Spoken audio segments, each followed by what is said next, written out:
Гавр – живописное, укрывающееся в крымских предгорьях селение. Оно расположено на берегах реки Бельбек у западного склона массива Бойко в Бахчисарайском районе. По археологическим исследованиям возникновение села относят к VIII веку. В то время долину Бельбека населяли потомки готов. В XIX веке это было мусульманское село.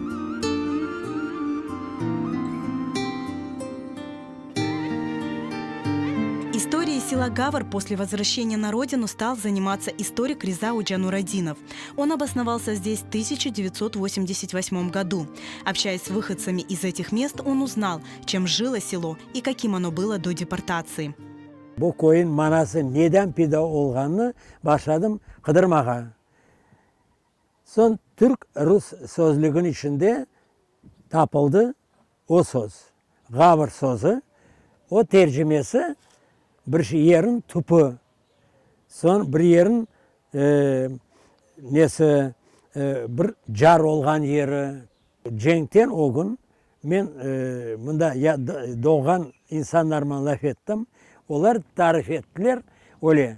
Bunda bakçalar var idi. Alma bakçısı, krez bakçısı, armut bakçıları var idi. Ama esası bu koyun adamları uğraşarı tütüncülük dedi.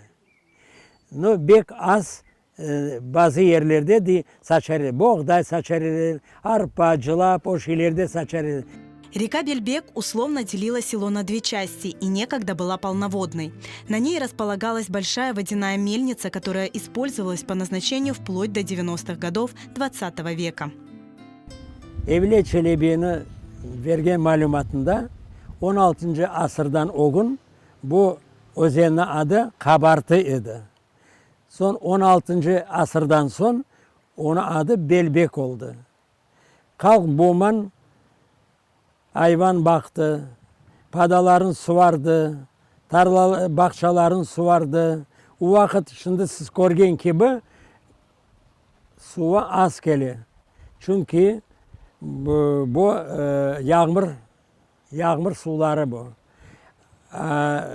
Evvel zamanda bu Nomay bek doğulu kegen ozen idi, Balaban ozen idi.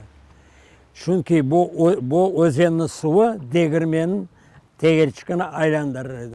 O değirmeni de kurdu Türk poddunluya Mustafa Bey. Onu bugün gecik o kurdu değirmenini ve bu koydan çıkacak bir ev var, uzun bir ev var. Onda oturaydı onu soy akrabası. Değirmeni kurulganı 19. asırın sonlarındaydı. В середине XIX века в селе Гавр было две мечети – Большая и Малая.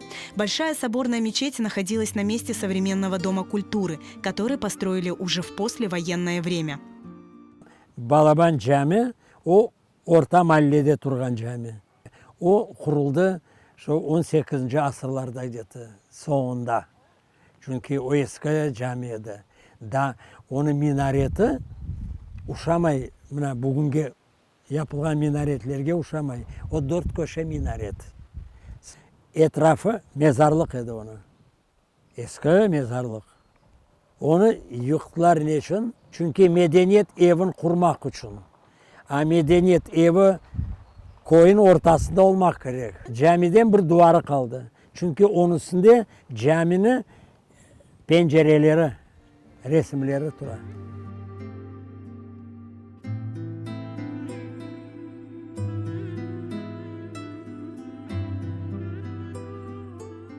Karşı mahalleni orta mahallemen bağlagan ardımızda görüngen köpür. Köpürün geçkenimen on tarafında evvel zamanda duraydı cami. 13. yılda çıkan fotoda anda görünüyor. 25. yılın suretinde anda bu yerde karşı mahallenin camisinin tek minaretin yarısı dura. В 1914 году в селе Гавр действовала и татарская религиозная школа, здание которой сохранилось до сих пор. Оно расположено на правом берегу реки Бельбек. Это одноэтажное здание с небольшим цоколем было построено в начале 20-го столетия. Его стены сложены из тесаного камня, а оконные проемы в форме арок и сегодня обращают на себя внимание. До войны здесь размещались начальные классы. Сейчас здание пустует. Бывшая 7-летняя школа, расположенная неподалеку, сейчас жилой дом. О богатом прошлом села Гавр говорят сохранившиеся здесь родники и колодцы, которые были вырыты в каждом дворе.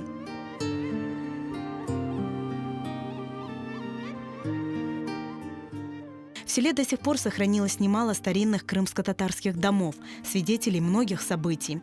Они и сегодня выглядят так же, как и 100-200 лет назад, и хранят колорит прошлого.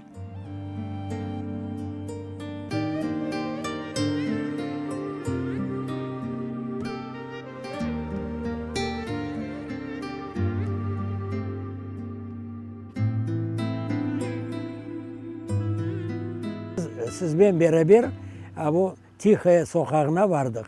Anda bir bina kurduk. İçinde de anda kahvehane var idi, mal satkan kasaphanesi var idi. Ana o adamın evi İbrahim Bey'in evi deyip öyle tarif ettiler bana, öyle malumat verdiler. Son bu İbrahim Bey'in bahçeleri de var iken. После депортации коренного народа Гавр переименовали в Отрадное, а в опустевшие дома крымских татар заселили переселенцев из разных областей Украины. Нынешнее название Плотинное село получило в 1962 году. Сегодня село Гавр – излюбленное место туристов. Многие стремятся приобрести здесь недвижимость, возводят новые коттеджи на месте старинных домов. Вместе с ними исчезает и богатая история этого села.